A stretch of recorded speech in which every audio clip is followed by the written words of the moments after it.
जय श्री राधा दोस्तों, very good morning. स्वागत है आप सबका। चलिए शुरुआत करते हैं दोस्तों आज का सेशन। इस सेशन को दोस्तों कंप्लीट देखिएगा, बहुत इंपॉर्टेंट सेशन है आज का। जो है आज हम चुनाव स्पेशल देखेंगे। देखिए हाल ही में दोस्तों ये नगरीय निकाय चुनाव का जो है आयोजन किया गया था। नगरीय निकाय चुनाव और त्रिस्तरीय पंचायती राज चुनाव, ठीक है। ये सब को हम लोग एमसीक्यू के माध्यम से देखेंगे। वीडियो को कंप्लीट देखिएगा। ये खास कर दोस्तों आगामी जितने भी एग्ज़ाम होने वाले हैं सभी के लिए दोस्तों ये हेल्पफुल होगा, इसीलिए वीडियो को कंप्लीट देखिएगा। मैं हूं आप लोग का सीएस देवी, एलटीएम के साथ देखिएगा। संडे स्पेशल है। देखिए नगरीय निकाय चुनाव 2025 में दोस्तों ये राज्य के जो है कुल 14 नगर निगम हैं और इसमें दोस्तों ये कितने जो है निकाय में यहाँ पर हाल ही में चुनाव हुआ था, है ना। ऑप्शन है दोस्तों, देख लीजिएगा, ए बी सी या डी है। और अगर इसका सही आंसर की बात करें दोस्तों, करेक्ट आंसर है ऑप्शन नंबर कौन सा है, तो ऑप्शन नंबर आपका बी करेक्ट आंसर है। ध्यान देना दोस्तों, 10 जो नगर निगम है तो यहाँ पर चुनाव हुआ था, ठीक है। ध्यान रखना, 14 में नहीं हुआ था, ओके। तो ये ध्यान रखना है कि राज्य में कुल कितने जो है नगर निगम हैं। याद रखिएगा, राज्य में कुल 14 जो है नगर निगम है और यहाँ पर दोस्तों 10 निकाय है। यहाँ पर दोस्तों हाल ही में चुनाव का आयोजन किया गया था और इन 10 में दोस्तों भाजपा ने यहाँ पर जीत हासिल किया है। अगर इस 10 जो है नगर निगम में बात करें तो 542 वार्ड है और यहाँ पर दोस्तों रायपुर से आपका मीनल चौबे जो कि महिला है दोस्तों, और दुर्ग से अलका बागमारे, ये सभी महिला है ना, ध्यान रखना है, ठीक है, महिला प्रत्याशी है। कोरबा से दोस्तों आपका संजू देवी राजपूत, अंबिकापुर से मंजूषा भगत है और ये बिलासपुर से दोस्तों पूजा विधानी जी, ठीक है। तो इन सब ने यहाँ पर जीत हासिल किया है। ये महिला महापौर है 5, ओके, ऐड की जगह 5 जो है ये महिला महापौर है जो कि बीजेपी से है। बाकी राजनांदगांव से बात करें तो मधुसूदन यादव है और रायगढ़ से जीववर्धन चौहान है। जगदलपुर से दोस्तों आपका संजय पांडे है। चिरमिरी से आपका राम नरेश राय है दोस्तों और धमतरी से जगदीश रोहरा, ओके। तो ये सब नाम याद रखिएगा दोस्तों, कौन जो है कहाँ से महापौर अभी बने हैं, है ना। बाकी ये ध्यान रखना है दोस्तों कि ये 4 जो नगर पालिका है दोस्तों, इसमें आपका रिशाली हो गया, ये कहाँ पर है, दुर्ग में है। भिलाई, ये भी दुर्ग में है। भिलाई चरौदा, ये भी दुर्ग में दोस्तों, और आपका बीरगांव जो कि रायपुर में है, यहाँ पर दोस्तों आपका चुनाव नहीं हुआ है ना। और कुल जो है ये 14 जो नगर निगम है दोस्तों, यहाँ पर 6 में क्या है, महिला महापौर है, ओके। तो ये सब विशेष तौर पर ऐड कीजिएगा इसको, ओके। चलिए नेक्स्ट प्रश्न है दोस्तों। देखिए राज्य में जो है कुल नगरीय निकायों की संख्या कितनी है दोस्तों, तो कितनी है टोटल यहाँ पर बताना है ना। इसका करेक्ट आंसर दोस्तों ऑप्शन नंबर ये कौन सा है, ऑप्शन नंबर आपका बी करेक्ट आंसर है। ध्यान देना दोस्तों, यहाँ पर जो है 192 जो है टोटल मिला के नगरीय निकाय है, जिसमें आपका नगर पंचायत है, नगर पालिका है दोस्तों, है ना, और नगर परिषद है, ठीक है। ये सब है, देखेंगे, है ना। नगर पंचायत है ना, तो ये ग्राम पंचायत इसमें नहीं आता है ना, ध्यान रखना है नगरीय निकाय में। तो वर्तमान में दोस्तों नगर पालिका परिषद की जो संख्या है, ये ध्यान रखना है, नगर पालिका परिषद की संख्या कितनी है दोस्तों, तो 55 है, जिसमें से दोस्तों आपका ये 49 निकाय में यहाँ पर चुनाव हुआ था हाल ही में।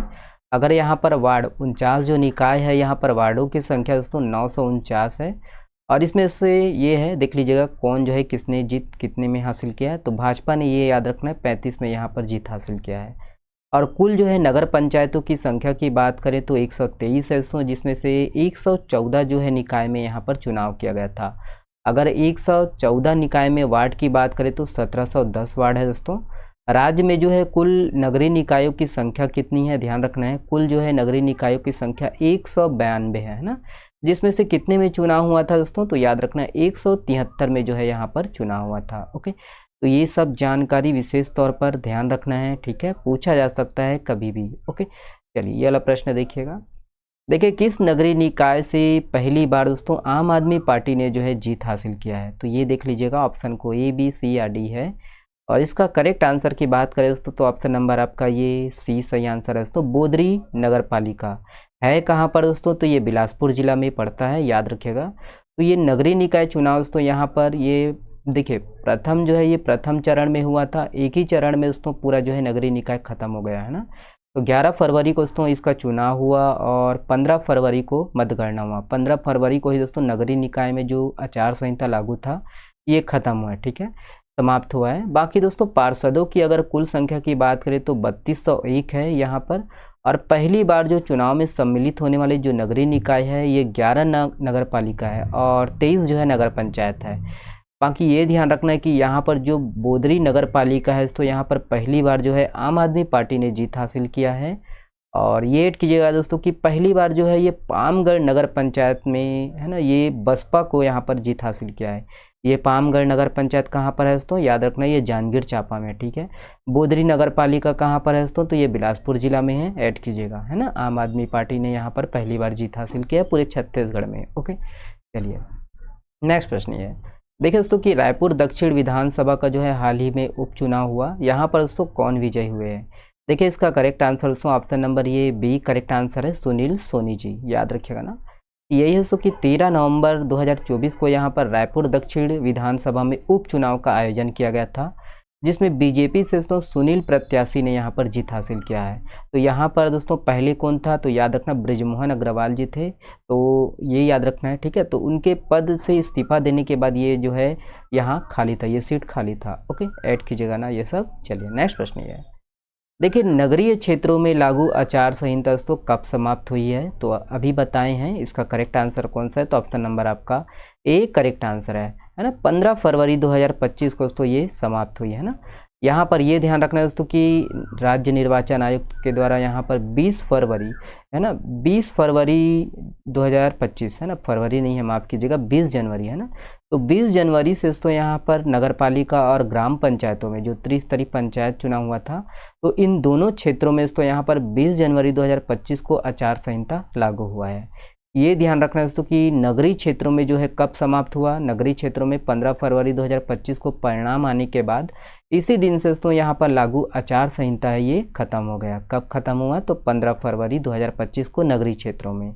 बाकी दोस्तों अगर ये पंचायतों में बोले है ना, पंचायत में कहें दोस्तों ये पंचायती राज संस्थाओं में है ना, तो ये 25 फरवरी 2025 को दोस्तों त्रिस्तरीय पंचायतों की परिणाम आने के बाद यहाँ ग्राम पंचायतों में जो लागू आचार संहिता ये समाप्त हुआ है ना। तो ये ध्यान रखना दोस्तों कि यहाँ पर ग्रामीण क्षेत्रों में जो है ये आचार संहिता कब समाप्त हुआ, तो 25 फरवरी को। नगरीय क्षेत्रों में कब समाप्त हुआ, तो ध्यान रखना है आपका 15 फरवरी को, ठीक है।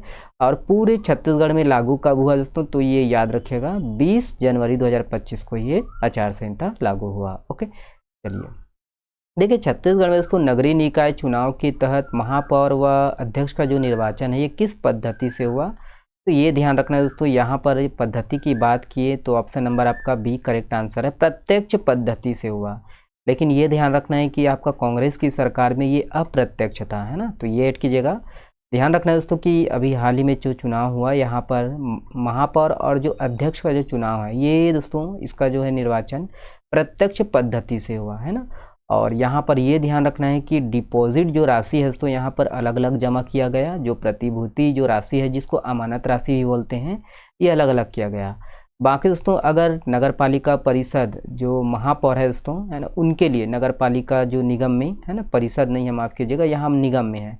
देखिए निगम का जो है महापौर अलग होता है ना, और यहाँ पर परिषद का जो अध्यक्ष है ये अलग होता है, ठीक है। तो निगम में तो महापौर होता है, शहर का जो है हेड होता है ना। तो नगर पालिका निगम के जो है महापौर इनका जो है प्रतिभूति राशि या जमानत राशि है ना, अमानत राशि भी बोलते हैं, जमानत राशि, तो ये सब देख लीजिएगा। ये 20,000 रुपये पार्षद के लिए रखा गया था, ठीक है, याद रखिएगा है ना। तो ये पार्षद के लिए 5,000 रुपये है ना, थोड़ा इधर उधर हो रहा है देख लीजिएगा। महापौर के लिए तो यहाँ पर 20,000 रुपये रखा गया था, और पार्षद के लिए कितना, तो 5,000 रुपये रखा गया था। अगर नगर पालिका परिषद की बात करें दोस्तों तो यहाँ पर अध्यक्ष के लिए कितना, तो अध्यक्ष के लिए जो प्रतिभूति राशि है ये 15,000 रुपये था, और पार्षद के लिए 5,000 रुपये। नगर पंचायत के अध्यक्ष के लिए दोस्तों यहाँ पर जो जमा डिपॉजिट राशि है ये 10,000 रुपये था, और पार्षद के लिए 1,000 रुपये, ठीक है। अलग अलग इसमें क्राइटेरिया है, देख लीजिएगा दोस्तों, अलग अलग ये अलग पार्षद के लिए कितना था है ना, तीनों में देखना है ना। तो ये नगर पालिका परिषद में पार्षद के लिए कितना है, नगर पालिका निगम में दोस्तों यहाँ पर पार्षद के लिए कितना है, और नगर पंचायत में यहाँ पर कितना है, ठीक है। सभी कुछ है इसमें, अच्छे से ध्यान से देखिएगा। ओके, चलिए देखिए ये है दोस्तों 5 लाख से अधिक जनसंख्या वाले नगर पालिका निगम में महापौर हेतु दोस्तों व्यय सीमा कितना था। तो महापौर की जो व्यय सीमा है दोस्तों, करेक्ट आंसर इसका कौन सा है, ऑप्शन नंबर आपका एक करेक्ट आंसर है, 25 लाख रुपए था। ओके, ध्यान रखना है। तो ये ऐड कीजिएगा दोस्तों कि यहाँ पर जो है 5 लाख से अधिक जनसंख्या वाले जो नगर पालिका निगम में, यहाँ पर 2011 की जनगणना के अनुसार दोस्तों अगर 5 लाख से अधिक जनसंख्या है तो वहाँ पर दोस्तों नगर पालिका निगम में जो व्यय सीमा है दोस्तों ये महापौर के लिए 25 लाख रुपए रखा गया था। और 3 लाख या 5 लाख, 3 लाख से दोस्तों यहाँ पर 5 लाख वाले जो नगर पालिका निगम में है ना, यहाँ पर पार्षद की ये सॉरी महापौर की जो है व्यय सीमा कितना है, तो 20 लाख रुपए यहाँ पर रखा गया है। ठीक है। और वहीं पर दोस्तों ये 3 लाख या कम जनसंख्या वाले जो नगर पालिका निगम में यहाँ पर महापौर के लिए व्यय सीमा कितना है, तो याद रखना है 15 लाख रुपए रखा गया था। तो ये सभी जो जनसंख्या निर्धारित है 2011 की जनगणना के अनुसार है। ठीक है। तो ये सब इसको विशेष तौर पर ध्यान देना है। ओके, चलिए नेक्स्ट प्रश्न ये देखिए, 50,000 या उससे अधिक जनसंख्या वाले नगर पालिका परिषद में अध्यक्ष हेतु व्यय सीमा कितना था दोस्तों। तो इसका करेक्ट आंसर देख लीजिएगा, ऑप्शन को ए बी सी या डी है। देखिए इसका करेक्ट आंसर कौन सा है दोस्तों, ऑप्शन नंबर आपका बी करेक्ट आंसर है। ठीक है, ध्यान रखना है 10 लाख रुपए था, है ना, ऐड कीजिएगा यहाँ पर। तो ये ध्यान रखना है दोस्तों कि यहाँ पर 50,000 या उससे अधिक जनसंख्या वाले जो नगर पालिका परिषद है उसमें जो है अध्यक्ष के हेतु जो व्यय सीमा है ये 10 लाख रुपए रखा गया था। और वहीं दोस्तों 50,000 से जो है कम जनसंख्या वाले नगर परिषद के जो नगर पालिका परिषद के जो अध्यक्ष है उनकी व्यय सीमा 8 लाख रुपए रखा गया था। और नगर पंचायत के अध्यक्ष है तो दोस्तों ये व्यय सीमा 6 लाख रुपए निर्धारित किया गया था। ठीक है, तो कितना कितना जो है व्यय सीमा यहाँ पर रखा गया था ये ध्यान रखना है विशेष तौर पर। ओके, चलिए नेक्स्ट प्रश्न ये दोस्तों देखिए, पंचायत चुनाव के लिए 4 अलग अलग पदों के लिए 4 अलग अलग रंग के मत पत्रों का उपयोग किया गया। इसमें दोस्तों पंच के लिए किस रंग के जो है मत पत्रों का उपयोग किया गया ध्यान रखना है। इसका करेक्ट आंसर दोस्तों ऑप्शन नंबर देखिए है ना, ये बी सही है, सफ़ेद। ओके, ऐड कीजिएगा यहाँ पर। याद रखिएगा कि 17 फरवरी को दोस्तों प्रथम चरण का चुनाव हुआ पंचायती राज, त्रिस्तरीय पंचायती राज का प्रथम चरण का चुनाव कब हुआ, तो 17 फरवरी को हुआ, है ना। तो राज्य के दोस्तों 53 विकास खंडों में मतदान हुआ पहली चरण में। और यहाँ पर ये देख लीजिएगा पहले चरण में दोस्तों 57 लाख है ना, ये 99,660 मतदाता थे। ओके, ऐड कीजिएगा यहाँ पर ये सब है ना, देख लीजिएगा पहले चरण में कितना कितना था, है ना। तो देखते हैं इसके संबंध में। और यहाँ पर ये ध्यान रखना है दोस्तों कि एक मतदाता जो है 4 अलग अलग मत पत्रों का उपयोग किया गया। यहाँ पर ये ऐड कीजिएगा, सफ़ेद जो मत पत्र था ये पंच के लिए था, नीला मत पत्र दोस्तों ये सरपंच के लिए था, पंच के लिए सफ़ेद है ना, और पीला जो है ये जनपद पंचायत के सदस्य के लिए, और गुलाबी जो है ये याद रखना है ये जनपद सदस्य के लिए। ठीक है, याद रखना है पंचायत सदस्य है ना, तो जनपद सदस्य ध्यान रखना है। थोड़ा इधर उधर हो रहा है क्योंकि लेट से रिकॉर्डिंग कर रहा हूँ, जो लिखा है यही इसी को सत्य मानिएगा, है ना। तो पीला जो है दोस्तों ध्यान रखना है, पीला ये जनपद पंचायत के सदस्य के लिए, गुलाबी जो है ये पंचायत सदस्य के लिए। ठीक है, और यहाँ पर ध्यान रखना है कि वोटिंग के जरिए अलग अलग यहाँ पर सदस्य चुने गए। बाकी ये 3 चरणों में हुआ है, जो पंचायती राज चुनाव हुआ है ये 3 चरणों में हुआ है। पहला जो चरण है दोस्तों ये 17 फरवरी को हुआ है, दूसरा जो चरण है ये 20 फरवरी को हुआ है, और तीसरा जो चरण है ये 23 फरवरी को हुआ। बाकी ध्यान रखना है कि इस चुनाव में दोस्तों यहाँ पर ये पंचायती राज चुनाव में ये जिला पंचायत में दोस्तों यहाँ जिला पंचायत में यहाँ पर 433 सीट था, सरपंच के लिए यहाँ पर 11,672 सीट, और जनपद पंचायत के लिए दोस्तों 2,973 सीट था। ठीक है, ध्यान रखना है ना, ये ध्यान रखना है कि पंच के लिए सफ़ेद और सरपंच के लिए दोस्तों नीला, और देखिए है ना जनपद पंचायत के सदस्य के लिए पीला, और गुलाबी जो है ये पंचायत सदस्य के लिए था। ठीक है, तो ये सब ध्यान रखना है ना। चलिए नेक्स्ट प्रश्न है दोस्तों। चलिए बहुत बहुत धन्यवाद आज का इस सेशन देखने के लिए, शुक्रिया। स्वस्थ रहिए, मस्त रहिए और हाँ पढ़ते रहिए। थोड़ा सा दिक्कत हुआ होगा बोलने में कहीं, लेकिन जो लिखा है उसी को आप लोग सत्य मानिएगा, है ना। वीडियो पसंद आए तो अपने दोस्तों के साथ शेयर कीजिएगा। चलिए शुक्रिया।